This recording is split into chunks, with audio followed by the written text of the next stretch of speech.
우리 옆에 계신 분들과 이렇게 인사하도록 하겠습니다. 잘 되고 있습니다. 하나님께서 나와 함께 하시기에 바라고 소원하는 모든 일들이 주 안에서 잘 되고 있음을 믿으시기를 바랍니다. 여성분들이 싫어하는 이야기가 있습니다. 그 중에 3위가 바로 축구 이야기라고 합니다. 그리고 2위가 군대 이야기고요. 그렇다면 1위는 무엇일까요? 네, 그렇죠. 군대에서 축구한 이야기.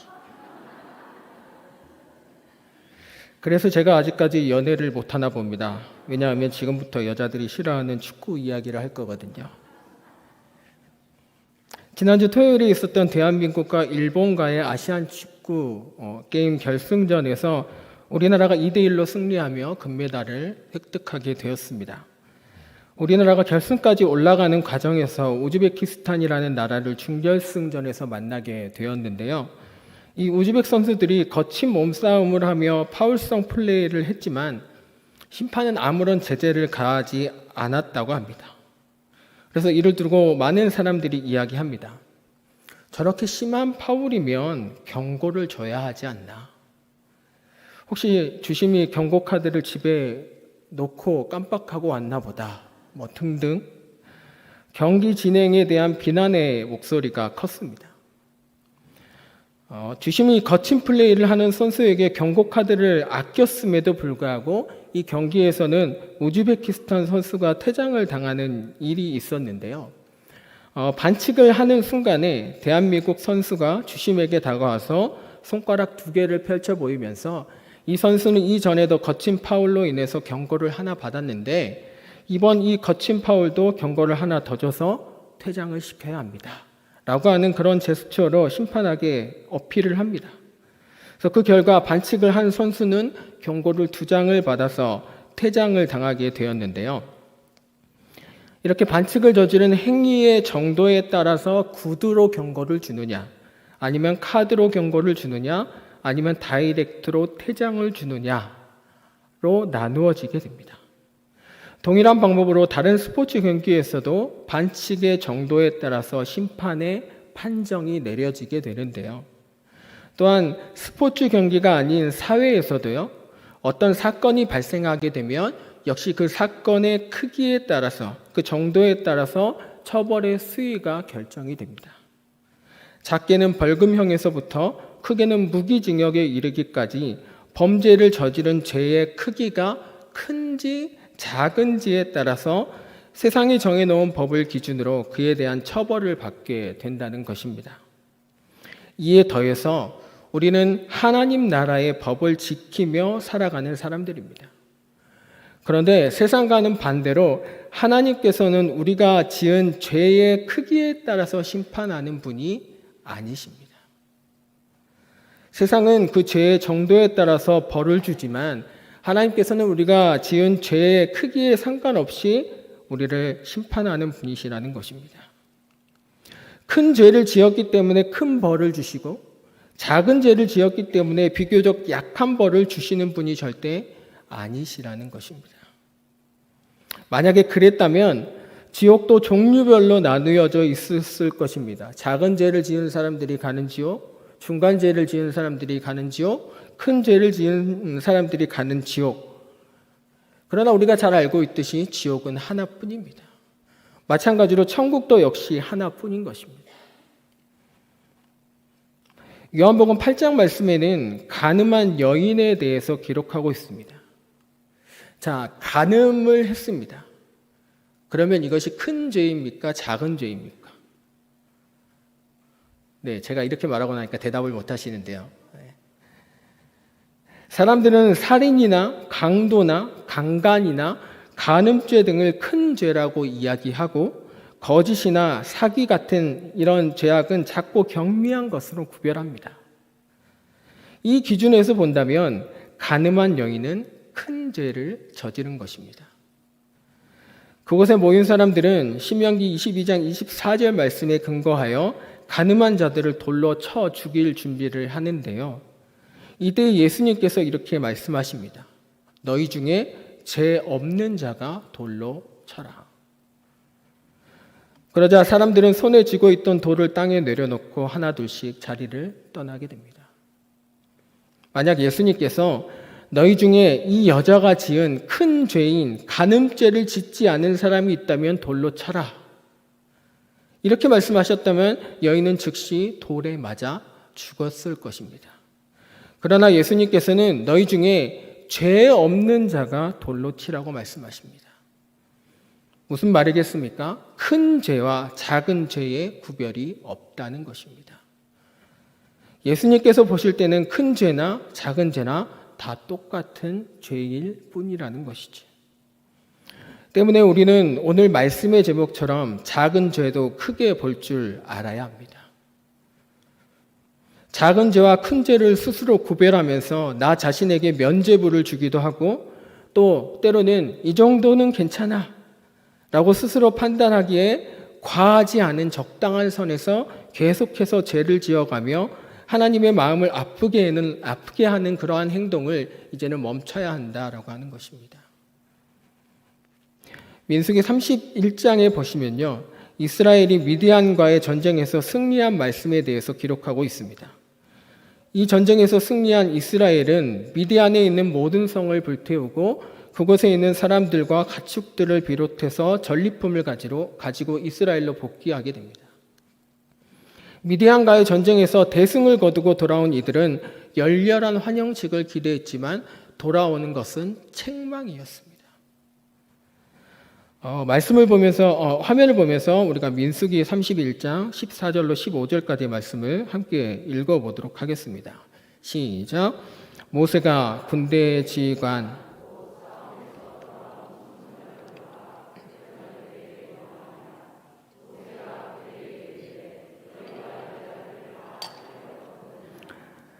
이들이 책망을 받는 이유는 딱 한 가지였습니다. 미디안 여자들을 살려서 데리고 돌아왔기 때문입니다. 힘겨운 싸움을 싸우고 돌아온 사람들을 칭찬해 주지는 못할 망정 책망을 하다니요. 그것도 엄청나게 큰 잘못을 저질렀기 때문이 아니라 고작 여자를 살려서 데리고 왔기 때문에 책망을 받는다? 저라면 너무나 억울했을 것 같습니다. 속된 말로 더러워서 이 집 못해 먹겠다 하면서 그 자리를 뛰쳐나갔을 것입니다. 하지만 모세가 그들을 책망한 이유는 분명했습니다. 이스라엘과 미디안과의 전쟁이 일어나게 된 이유가 바로 이스라엘 자손과 미디안 여인들이 저지른 음행 때문이었기 때문입니다. 바알을 숭배하는 미디안 여인들과 음행을 저지른 이스라엘 백성들이 이제는 하나님과 바알 신을 겸하게 되면서 우상 숭배를 하게 되었던 것입니다.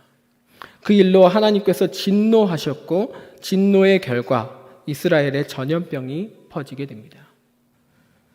이를 알게 된 제사장 비느하스가 미디안 여자를 죽이고 또 음행을 저지른 남자까지 죽임으로써 하나님의 진노하심이 멈추게 됩니다. 모세는 이 사건을 기억하고 있었습니다. 그래서 우상의 고리를 끊어버리기 위해 미디안과 전쟁을 하였던 것입니다. 하지만 전쟁에 나간 이스라엘 백성들은 이 사실을 까마득히 잊어버린 채 또다시 미디안 여자들을 데리고 이스라엘로 돌아왔던 것입니다. 만약 모세가 이것을 책망하지 않고 그대로 내버려 뒀다면 이스라엘은 다시 바알을 숭배하며 우상을 섬기는 죄를 짓게 되었을 것이고 그 즉시 하나님의 심판을 받았을 것입니다. 때문에 모세는 과거에 있었던 일을 기억하며 이스라엘 백성들을 우상 숭배의 죄에서 끊어버리기 위해 그 원인이 되는 미디안 여자를 금하였던 것입니다. 이러한 모세의 결단이 우리에게도 있기를 간절히 소망합니다. 다시 한번 말씀드리지만 큰 죄가 있고 작은 죄가 있는 것이 아닙니다. 하나님 앞에서는 모두가 죄라는 것을 명심하시면서 죄는 어떠한 모양이라도 버리라고 하신 하나님의 말씀을 기억하면서 죄악을 끊어버리기로 결단하는 성도님들이 되시기를 간절히 소망합니다. 또한 우리가 작은 죄를 크게 봐야 하는 이유는 작다고 생각하는 죄가 쌓이고 쌓여서 걷잡을 수 없이 커지기 때문입니다. 혹시 성도님들 가운데 리그 오브 레전드 줄여서 롤이라고 하죠. 이 게임을 아시는 분이 계십니까? 네, 아마 자녀들이나 손자, 손녀를 통해서 한 번 정도는 들어보셨을 것입니다. 이 롤이라고 하는 게임은요, 이번 아시안 게임의 정식 종목으로 채택이 되었을 만큼 전 세계적으로 인기를 끌고 있습니다. 4년마다 있는 월드컵처럼 그 월드컵을 따서 롤드컵이라고 하는 것이 생겨났는데요. 말 그대로 전 세계 사람들이 그 롤드컵에 참여할 만큼 인기가 대단한 게임이 되었다는 것입니다. 이 게임이 한참 사람들에게 알려져서 인기를 타기 시작했을 그 무렵에 있었던 일입니다. 제가 순천에서 사역하고 있을 때 3학년, 4학년 아이들이 모여있는 초등부에서 설교를 할 일이 있었습니다. 질문을 했습니다. 너희들 중에 롤게임 하는 사람들 있니? 이렇게 물었더니 그곳에 앉아있는 아이들 가운데 절반 이상, 30명 이상의 아이들이 손을 드는 것이었습니다. 이 게임을 이용하려면요, 12세, 그러니까 6학년이죠. 12세 이상이 되어야 하는데 3학년, 4학년밖에 되지 않은 아이들이, 그것도 많은 아이들이 손을 당당하게 들면서 게임을 하고 있다고 이야기하는 것입니다. 이 게임을 하기 위해서는 12세 이상이라는 것을 증명해야만 하는 그런 절차가 있는데요. 당연히 이 아이들은 12세가 되지 않았기 때문에 그런 인증하는 절차를 해결하는 것이 불가능합니다. 그렇다면 이 아이들은 어떻게 게임을 할 수가 있었을까요? 네, 간단합니다. 부모님의 또는 할머니, 할아버지의 주민등록번호를 가지고 가입을 해서 게임을 하게 되었던 것입니다. 이것은 엄연히 불법입니다.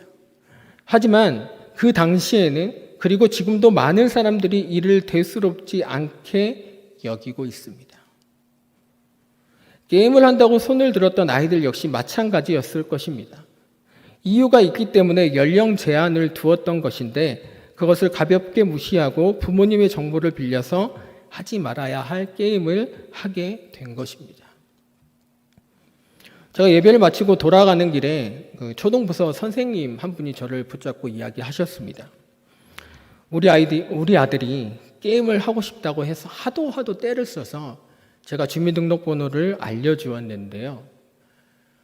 우리 아들이 점점 게임하는 시간이 많아지더니 이제는 밤을 새서 게임을 하고 오늘도 교회에 안 가려고 하는 것을 제가 붙잡고 나왔습니다.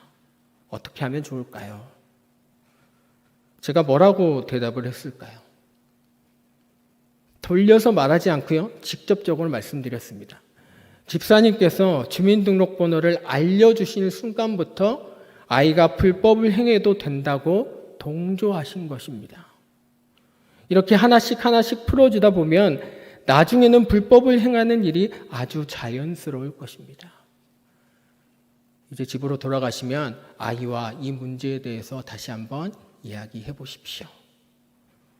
라고 대답을 해드렸습니다. 그날 늦은 저녁이 되어서 전화가 한 통 왔는데요. 낮에 저와 이야기하셨던 그 선생님이셨습니다. 전도사님, 그때는 전도사였으니까요. 전도사님, 게임하는 것과 관련해서 아들과 이야기했고요. 내일부터는 게임을 하지 않기로 했습니다. 아주 당연한 일이지만 박수를 쳐드렸습니다. 그리고 이분이 다소 무거운 말투로 이야기를 이어가셨는데요. 사실 자녀랑 이야기하면서 아이가 제 주민등록번호를 가지고 성인 사이트에 가입한 것도 알게 됐는데요. 다른 사람에게는 절대 이야기하지 마시고 비밀로 해주십시오. 하고 전화를 끊으셨습니다. 자신의 나이로는 게임을 할 수 없기에 부모님의 주민등록번호를 빌려서 게임을 하는 것 정도는 대수롭지 않게 여겼을 것입니다. 하지만 이 작은 죄가 불씨가 되어서 그 어린 나이에 성인 사이트를 가입하면서 죄의 불씨가 더욱 커지게 된 것입니다. 아마 이 사실을 부모가 알지 못했다면 그 아이는 계속해서 죄를 지으며 감당할 수 없는 높은 죄로 덮인 산을 쌓았을 것입니다. 죄의 성격 중에 하나는 점점 커진다는 것인데요. 다윗이 우리아의 아내를 범한 사건에서 우리가 잘 알 수가 있습니다. 다윗은 왕궁 옥상을 거닐던 중에 우연히 목욕을 하고 있는 우리아의 아내 밧세바를 목격하게 되고 신하를 불러서 그녀를 왕궁으로 데리고 오게 합니다. 그리고 그녀와 함께 잠을 자게 되죠. 그 일로 밧세바는 임신을 하게 되었고 다윗은 그 일을 덮기 위해서 밧세바의 남편 우리아를 전쟁터로 보내게 됩니다. 이 전쟁에서 우리아는 적이 쏘는 화살에 맞아 죽게 되고요. 가만히 생각해 보면 이 일이 우연히 일어나게 된 것 같지만 사실은 모든 것이 다 다윗의 계획이었다라고 하는 것입니다. 남편이 있는 아내를 마음에 품었던 작은 죄가 그녀와 동침하는 죄로 이어지게 되었고 이로 인해 임신하게 된 사실을 감추기 위해 남편을 가장 치열한 싸움터로 보내게 된 것입니다. 그리고 결정적으로 다윗은 군대 장관인 요압에게 청부살인을 지시해서 우리아를 앞세워서 활에 맞아 죽도록 하였던 것입니다. 죄가 또 다른 죄를 낳았고 그것은 하나님이 보시기에 심히 악한 죄가 되어 결국 하나님께로부터 징계를 받게 되는데요. 사무엘하 12장 14절 말씀을 우리가 화면을 보면서 함께 읽어보도록 하겠습니다. 시작. 이 일로 말미암아 여호와의 원수가 크게 비방할 거리를 얻게 하였으니 당신이 낳은 아이가 반드시 아멘. 우리아가 죽자 다윗은 밧세바를 자신의 아내로 삼게 됩니다. 곧 둘 사이에 아들이 태어나게 되는데요. 말씀대로 이 아들은 시름시름 앓다가 죽게 됩니다.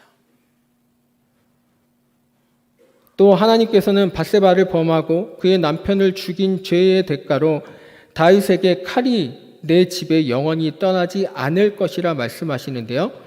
사무엘하 12장 10절 말씀입니다.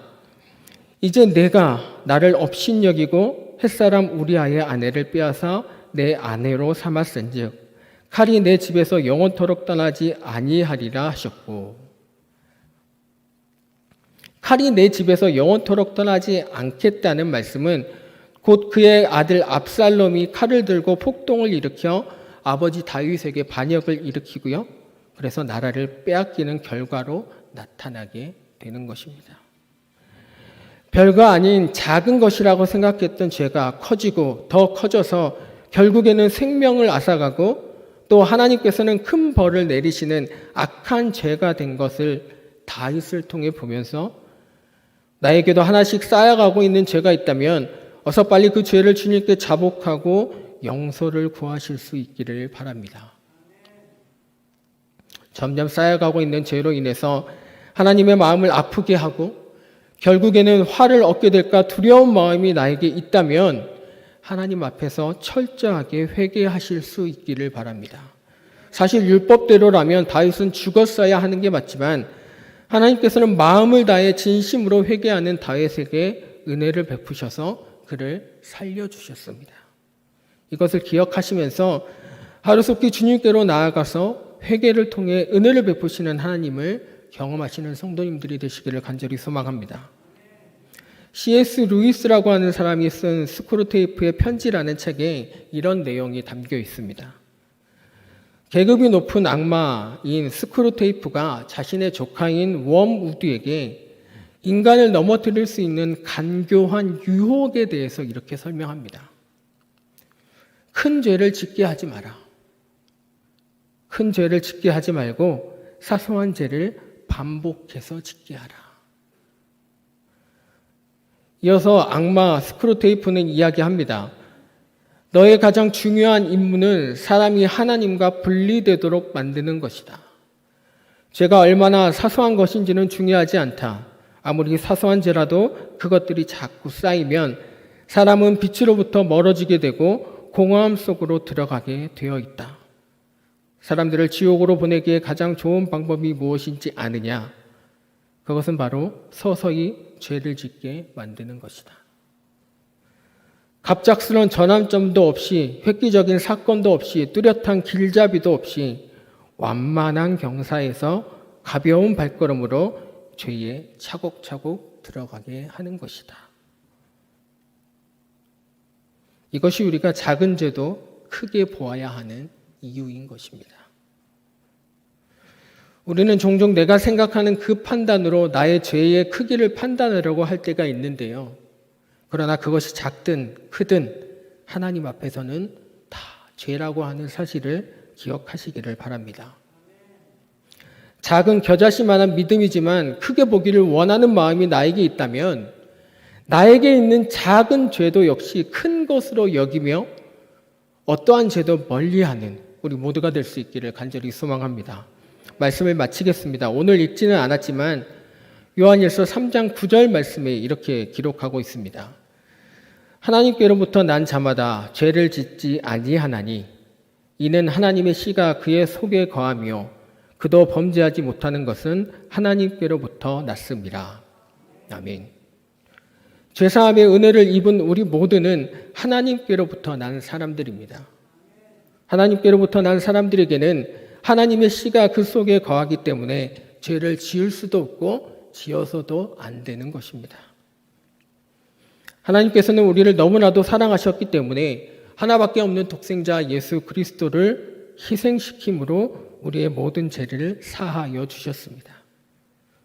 그렇게 죄사함의 은혜를 입은 우리는 내가 생각하기에 그것이 작든 크든 어떠한 모양으로든지 죄를 멀리하며 살아가야 할 줄로 믿습니다.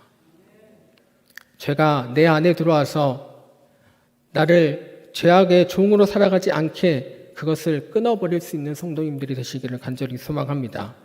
죄가 내 안에 들어오지 못하도록 막아서시는 성도님들이 되시기를 소원합니다. 내 힘으로 되지 않는다면 하나님께 도움을 구하셔서 죄를 물리치시기를 바랍니다. 그렇게 작은 죄도 크게 보는 성도님들이 되셔서 죄로부터 정결한 하나님의 자녀로 하나님의 나라를 향하여 나아가는 주의 거룩한 백성들이 되시기를 간절히 소망합니다.